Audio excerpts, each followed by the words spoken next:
الرحيم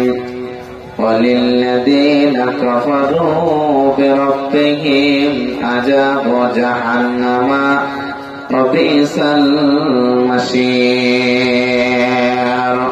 تكاد تميز من الغيظ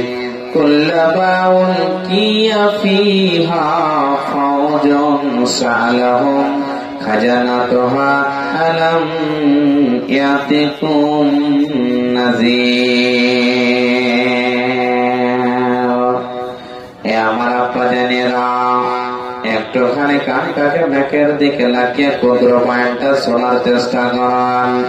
আমার আল্লাহ বলছেন বান্দারে শুনে নাও, জাহান্নামে কারা যাবে, কোন শ্রেণীর লোকেরা যাবে রে, যারা